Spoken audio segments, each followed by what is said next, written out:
চট্টগ্রামবাসী আসসালামু আলাইকুম। আপনাদের এলাকার শীর্ষ সন্ত্রাসী ছিনতাইকারী চাঁদাবাজ ছোট সাজ্জাদকে চট্টগ্রামের তালিকাভুক্ত সন্ত্রাসী সাজ্জাদ হোসেন ওরফে ছোট সাজ্জাদকে নিয়ে অভিযানে গিয়ে সচেতনতামূলক মাইকিং করেছে পুলিশ।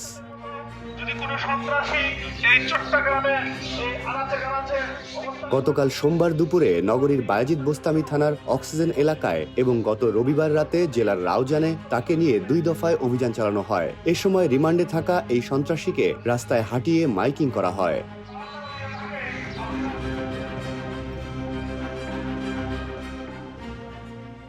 তবে অভিযানে তার কোনো সহযোগীকে গ্রেপ্তার কিংবা অস্ত্র উদ্ধার করতে পারেনি পুলিশ। এই ঘটনায় বিস্মিত হয়েছেন স্থানীয় বাসিন্দারা। তারা বলছেন, রিমান্ডে থাকা আসামিকে এনে প্রকাশ্যে মাইকে ঘোষণা দিয়ে তার সহযোগীদের ধরা কিংবা অস্ত্র উদ্ধার বা অস্ত্র ভাণ্ডারের সন্ধান করা হাস্যকর ঘটনা। মাইকিং এর ভিডিও ইতোমধ্যে সামাজিক যোগাযোগ মাধ্যমে ছড়িয়ে পড়েছে।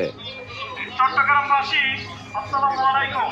আপনাদের এলাকার শীর্ষ সন্ত্রাসী ছিনতাইকারী চাঁদাবাজ ছোট সাজ্জাদকে ডিএমপি পুলিশ আমাদের মাননীয় কমিশনার স্যারের মহোদয়ের নির্দেশ করে গ্রেফতার করা হয়েছে। এই ছোট সাজ্জাদের মতো যদি কোনো সন্ত্রাসী এই চট্টগ্রামে এই আনাচে কানাচে অবস্থান করে থাকেন, আপনাদেরও এই সাজ্জাদের মতো পরিণতি হবে। রিমান্ডের আসামিকে নিয়ে মাইকিং করার বিষয়ে জানতে চাইলে সিএমপির উত্তর বিভাগের উপকমিশনার আমিরুল ইসলাম দ্য ডেইলি স্টারকে বলেন, চাঁদগাঁও থানার মামলায় রিমান্ডে আনার পর জানতে পারি সাজ্জাদের 2 সহযোগী সন্ত্রাসী রায়হান ও হাসান সেখানে রয়েছে। এমন তথ্যের ভিত্তিতে অভিযান চালালেও তাদের সেখানে পাওয়া যায়নি, অস্ত্র উদ্ধার হয়নি। অভিযান অন্য বিষয়ে, মাইকিং আরেক বিষয়, দুটি বিষয় আলাদা।